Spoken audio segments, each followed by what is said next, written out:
And I'm back. It's been a while.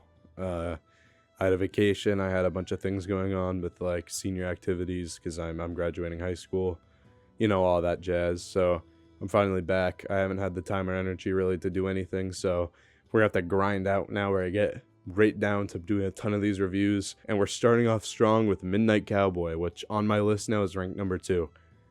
I will say this isn't my favorite movie I've seen because From Dusk Till Dawn is pretty hard to beat, but this is definitely probably the best movie I've seen thus far. I'm going to try keeping the rest of my reviews from here on out kind of a little spoiler free because I think doing these trying to have spoilers in these reviews aren't that great.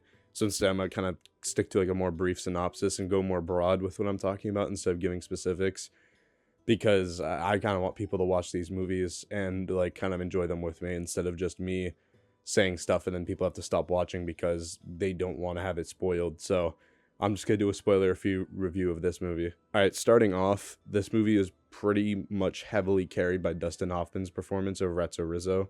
Without him, this movie would pretty much be nothing. Not nothing, that's saying a lot, but like without his performance, I don't think this movie would be remembered nearly as much as it is now. And that's what stuck out to me the most. The movie was all right besides him, but with him, it's just so much better. Every scene he's in, he steals the show, and it's very clear. That's not to say John Voight doesn't do a good job, but like the movie is mainly, the main character is pretty much Ratso Rizzo.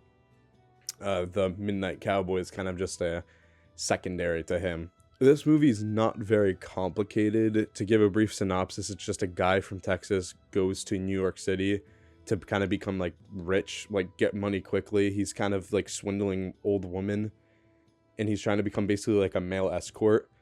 And he's a pretty like bad guy and the things he does is pretty like slimy and scummy, but he does them for his own benefit and to try the American dream basically, which is becoming successful regardless of your origins.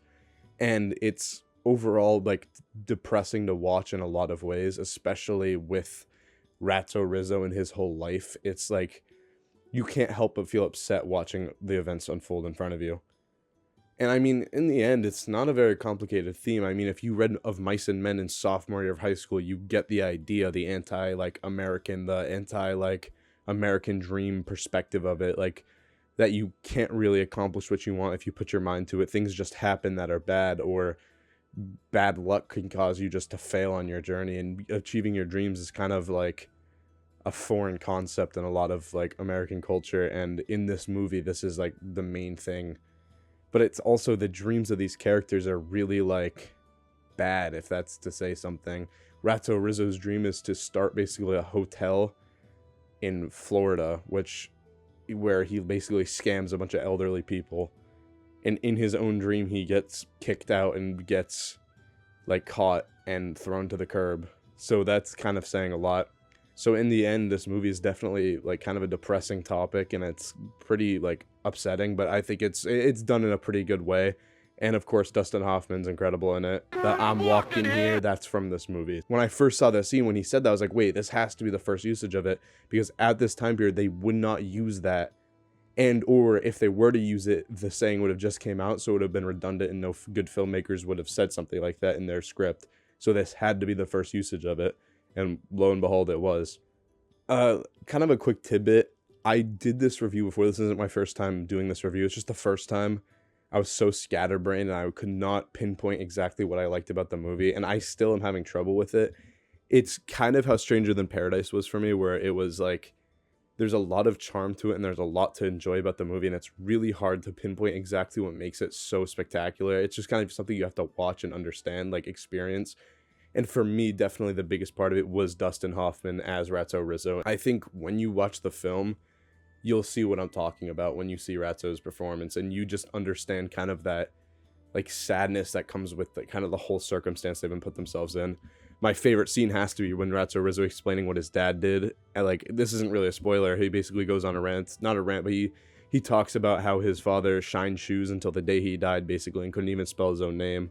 And he got diseases from breathing in the polish all day, and that he barely knew him, and then he was basically put into poverty because he had nothing to set himself up on. And it's really just to show that there's some people out there that are just unlucky, and there's some people that are just born into just unbelievably bad hands that they just cannot climb out of.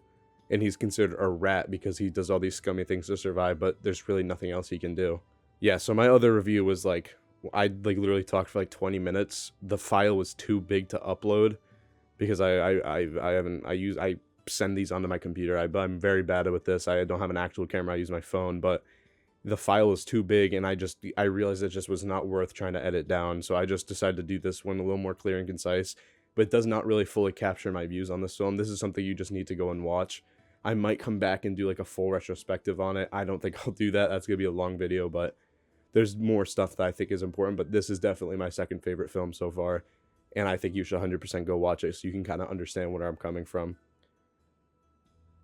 So yeah, that's Midnight Cowboy. 9 out of 10. Very, very good movie. I was recommended it.